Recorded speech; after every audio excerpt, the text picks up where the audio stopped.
And here we are again, Q&A time, second week in a row. God, blimey, whatever next, eh? I look kind of different this week, I know that, yeah. I'm in a different place. I'm going to start with CJ99 because he asked me two questions. He said, if you get the kit guitar instead of the cheap method, yeah, I can see that, will it still be a Telecaster? If so, what caused you to have a Telecaster?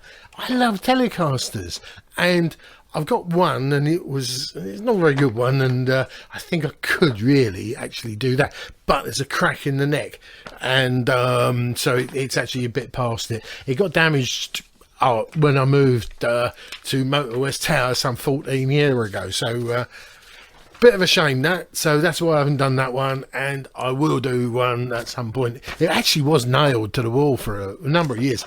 I say nailed, it was screwed to the wall probably. He said, and also, he was talking about the band Downright Liberty, which I put on a couple of days ago, which was, what were you like? How long was that band doing? And it was on for about 12 years. I did my last gig with them, which would have been around July. It would have been 1999 now. I did one rehearsal with them in 2020, and then me and John went on for our epic road trip down to Spain a couple of days after that gig. And it still will always be, I don't think there'll ever be a road trip like that. I will actually put that back online because it is so funny. Two guys enjoying themselves from the centre of France right away to the bottom of Spain. And it was brilliant. It was absolutely hilarious, and it was a real high point in my life. So yep, that's what that. Anyway, because he said from the first pick he'd say it's the 70s because of the ruffled shirt. Well, the thing is with that whole thing was there was the four of us did that. And then Steve, the original guitarist of Downright Liberty, he decided it would be great fun to have some Photoshop. And that's what happened. And that was done, I don't know, about 14 years ago, I suppose. It would have been, it must have been. Rick Ramonelli said, that was awesome, my friend. When Seldom Sober is on a world tour, who would be the perfect opening act and why? Do you know, can we use a bit of time here? Because I want the 1965 Beatles to start up. One of the reasons why is because, right, they'll have the Vox AC30s, which are brilliant amps, mind you, right? And of course, they're really, really small. That was my phone. Really small and brilliant. But they wouldn't have sort of sounded anything like Seldom Sober with the Marshall stacks and the huge heart behind me, so we would have actually sounded better, and maybe some of the girls might have hung about for us and gone because you couldn't hear the Beatles anyway because everybody was screaming. There's not been a lot of screaming at any gigs that I've actually done to date, but there's always tomorrow. EJ Guitars, he said, great to have you back. Bit of a conundrum about the ABBA girl guy. Yeah, should have been the blonde one. Should have been. Well, it was the blonde one. Should have been one of the girls, though, because that would have been a lot better. Paul's Country said, Valium can be dangerous mixed with alcohol. Yes, and it is. And now we got the phone going on. I seem to be a popular guy today. There's a phone. My mobile's going, or my cell phone. Mobile's going. The ordinary phone is going.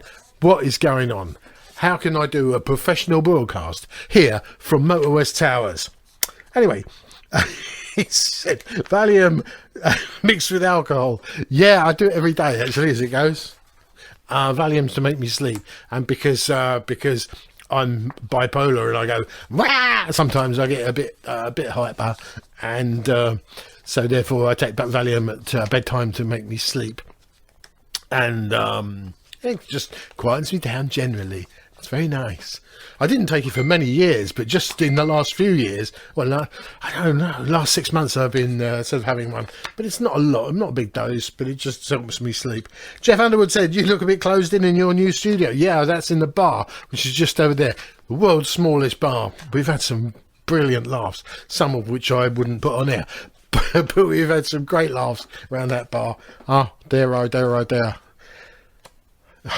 worry about my own existence sometimes.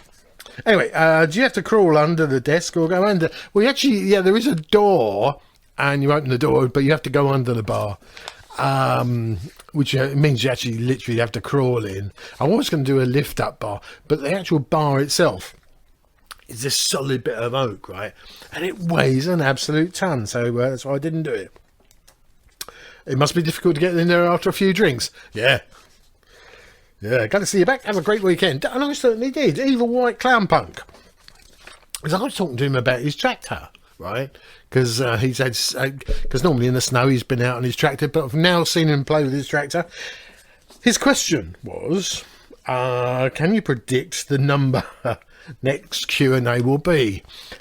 I'll tell you what, I can sort of, in my own mind, I can go like that and go, it'll be 89 or whatever. Yeah, I can do it.